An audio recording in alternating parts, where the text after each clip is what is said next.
Hey there, wake up. It's Means Morning News. Just after 11 a.m. on the East Coast here in Washington, D.C., I'm the newsman, Sam Sachs. It's the Friday show. Good morning to everyone, especially these little roundworms who were just brought back to life by scientists after being frozen for 46,000 years in the Siberian permafrost. Wow.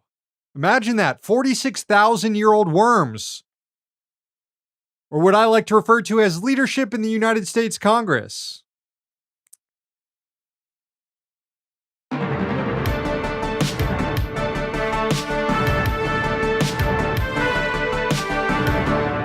And we begin with yet another crisis of capitalism. Bloomberg is reporting that U.S. officials are considering an emergency declaration over a supply shortage hitting those who need treatment for syphilis. Shortage reportedly began in April amid a surge in cases of the potentially deadly sexually transmitted disease. Syphilis rates are now at their highest mark in the U.S. in 30 years. Syphilis can also be passed from mothers to babies, and it's particularly harmful to fetuses. In some areas, doses are now being rationed and provided to expectant mothers. Now, there are a number of reasons for this current shortage, but the big one is that there's just one entity that manufactures the penicillin-based treatment, and that's Pfizer. Bicillin supplies ran low when the drug was used instead to treat strep throat in children after a shortage of another drug, the antibiotic amoxicillin. Yeah, there are a lot of drug shortages right now in the US, a 9-year high, in fact, affecting chemotherapies and ADHD meds too. Part of it is due to knock-on effects from the pandemic, but this isn't a so-called act of God. These are private companies charged with supplying critical drugs to the population. And since their primary motive is profit, they often refuse to invest in the necessary production to meet the population's needs. After all, scarcity creates more profit. In Pfizer's case, it's indefensible since the company has been enormously profitable since it rolled out its COVID vaccine over the last few years. Pfizer is now trying to ramp up capacity to manufacture more Bicillin, but it expects the shortage to persist into mid-2024. Now, should the Biden White House declare an emergency over the drug shortage, that would give the Department of Health and Human Services more power and more money to boost supplies. But in typical Biden fashion, the White House is worried about the optics of doing such a thing. This is from Bloomberg. Quote, U.S. health officials at the CDC are weighing the benefits of the public health emergency declaration, such as the additional flexibility and money it would give HHS, one of the people said. They're also considering the potential drawbacks. Some are wary a pandemic-fatigued public may consider it an overreaction and ignore similar declarations in the future. For once, I would like to see the Biden administration make a decision that's actually based on public health and not what some dipshit who owns a jet ski dealership in Pensacola, Florida might think. Also, we need a damn state-owned drug company.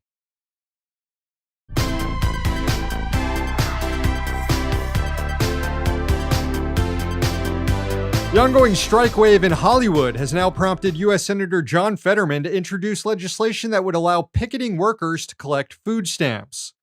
Embedded in U.S. law right now is a major advantage to capital that prohibits striking workers from collecting federal welfare benefits. Fetterman's bill would remove that restriction as it applies to Supplemental Nutrition Assistance Program benefits, or food stamps. Fetterman said it would, quote, eliminate the need for workers to choose between fighting for fair working conditions and putting food on the table for their families. More than 150,000 writers and actors are withholding their labor as they fight for a fair contract with the exceedingly wealthy studios. The workers are relying on their own savings and union strike funds to make ends meet.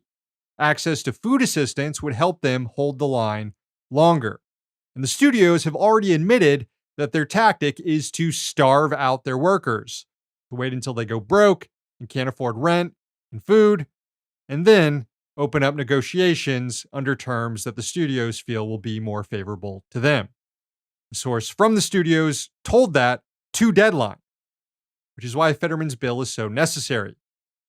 Now, its prospects of passage are dim in the Senate, even though it's controlled by Democrats.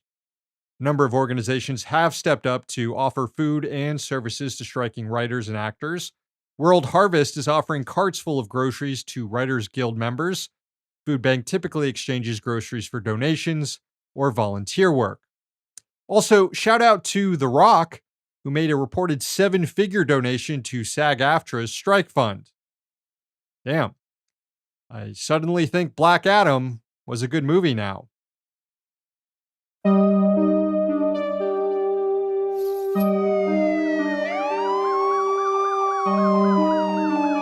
A good lesson on social media is to always assume a cop is reading your posts. And the United States Senate is trying to pass a law to ensure that a cop is always reading your posts. On the Senate agenda is a bill called the Cooper-Davis Act. The legislation would require social media companies and messaging platforms to narc out users if it's suspected that they're buying or selling drugs. Basically, it imposes heavy fines on companies that don't proactively report suspicious activity to the DEA. So people will have their private information sent to the cops without a warrant. The legislation is also likely to discourage companies from deploying encrypted communications for users, since a provision of the bill punishes platforms for, quote, deliberately blinding themselves to illicit activity, which could be interpreted as the use of encryption. The group Defending Rights and Dissent warned about the free speech implications of the bill. Quote, sure, sometimes people are buying illegal drugs online, but the Cooper-Davis Act incentivizes over-reporting. The likely result is that all speech relating to drugs, including discussion of past drug use, addiction treatment, and harm reduction strategies, could be swept up and reported to the DEA without any warrant or notice requirement. When the Judiciary Committee considered the bill 2 weeks ago, California Senator Alex Padilla made a similar point. When it comes to discussions of controlled and counterfeit substances, context is pretty important. Drawing the line between someone seriously expressing a desire to acquire meth or another counterfeit or a counterfeit substance versus innocent conduct, such as research or ingest, put platforms in the difficult position of having to be subjective as to when they're required to report users. Do we really want to effectively deputize untrained tech companies led by people like Elon Musk to serve as law enforcement? No, the fuck we don't. You know who does, though? You know who wants to empower big tech to report on their users? The majority of the Senate Judiciary Committee, including every single Republican, including Josh Hawley. Always good to remind people what a fraud that guy is. Ultimately, the bill passed out of committee 16-5, which doesn't bode well for those of us who oppose it.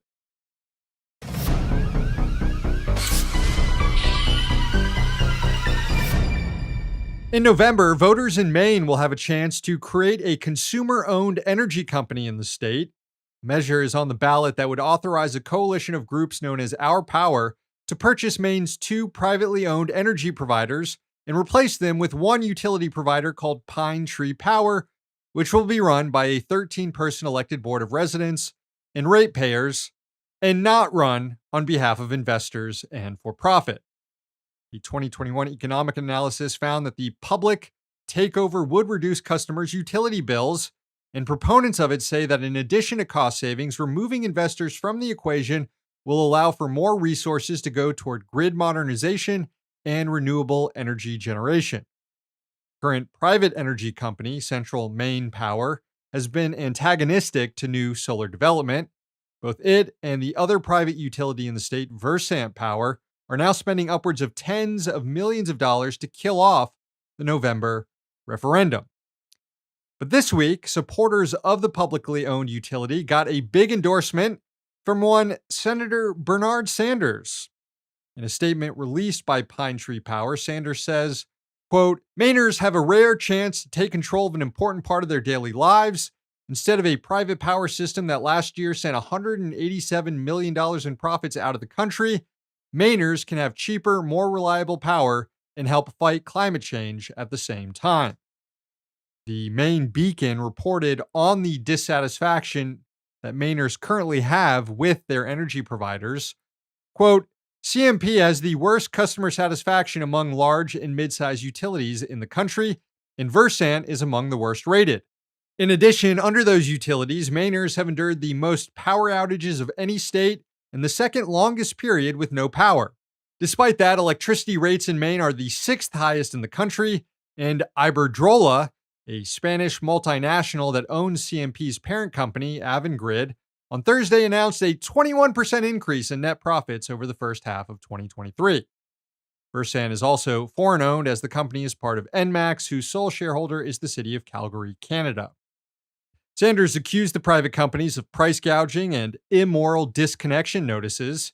In just this year alone, CMP and Versant have sent out tens of thousands of disconnection notices to residents. Let's hope those residents can get their revenge by running the energy profiteers out of the state in November.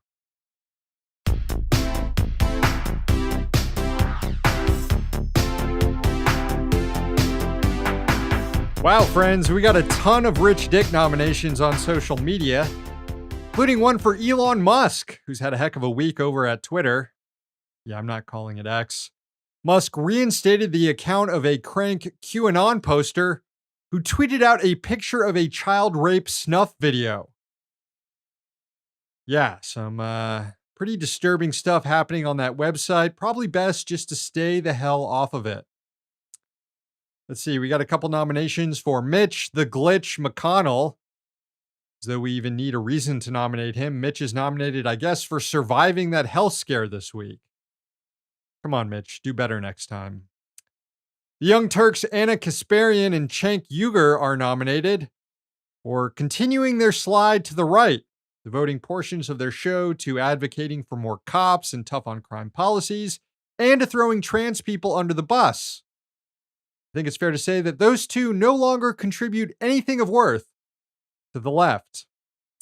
And here's a nomination for Joe Pesci retroactively for being on the wrong side of history and attacking Sinead O'Connor back in the 90s after she tore up a picture of the Pope. At the time, Pesci claimed he'd like to, quote, smack her. Pretty shitty. And next time I'm scrolling through the TV channels and my cousin Vinny pops up, maybe I won't stop and watch it for a few minutes. Apologies to Marissa Tomei. And finally, Rona nominated All the Goddamn Landlords. Thank you, Rona. And sorry for not recognizing that nomination last week. Won't happen again. Again, thank you all. But in the end, this week's Rich Dick is Stan Wishnowski. Thanks to Zach Tanner on Twitter for the nomination and bringing this story to our attention. Zach is the president of the Newspaper Guild of Pittsburgh, which represents workers at the Pittsburgh Post-Gazette who've been on strike since last October. Stan Wishnowski is the executive editor and vice president of the Pittsburgh Post-Gazette and has long been committed to breaking the strike at his paper, going as far as filing criminal charges against one veteran journalist at the paper for putting a sign in Wishnowski's yard. Zach posted this picture of Wishnowski this week going into a courtroom to argue his case. He's flanked by an attorney from the notorious union-busting law firm Littler Mendelson. Pittsburgh Union Progress reported on the proceedings in the courtroom, in which Wishnowski accused journalist Ed Blazina of criminal trespassing. Quote, as Wishnowski recounted under oath in North Fayette District Court, he was at work at the PG's North Shore newsroom on April 14th when he heard that people involved in the labor dispute were putting up wanted posters with his photograph on them on the North Shore, as well as throughout the neighborhood where he lives in North Fayette. So he drove home where his wife showed him doorbell video of the actor, as you referred to Blazina, placing a yard sign in his yard. Oh my God, are you okay, Stan? Are you all right? Is your family okay? I know a yard sign can be pretty traumatic. The good news is the judge threw the case out. So Stan and the newspaper probably spent tens of thousands of dollars in legal fees to bring this sham case, while at the same time withholding wage increases from their workers who haven't had a raise in 15 years, which is part of the reason they're on strike, along with illegal cuts made to their healthcare benefits by the millionaire Block family that owns the newspaper, who should probably be considered rich dicks right next to Mr. Wishnowski. Along with posting signs around the neighborhood to shame Wishnowski, supporters of the strike at the Pittsburgh Post-Gazette also have a website at stanwishnowski.com, which reads, quote, Stan Wishnowski, executive editor and vice president of the Pittsburgh Post-Gazette, has the power to help bring an end to the months-long strike at the PG, but chooses instead to appease his millionaire bosses in an effort to continue climbing the career ladder. Instead of advocating for the journalists at his newspaper, Stan chooses to hide in his office and hire more scab workers, leading the production of a scab newspaper meant to weaken the union. Yeah, I think that about sums it up.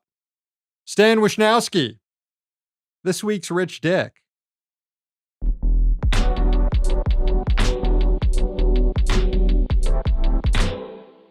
All right, gang, the show ends this morning with a sunrise from New York. It was sent in by Gary in Tannersville. Enjoy.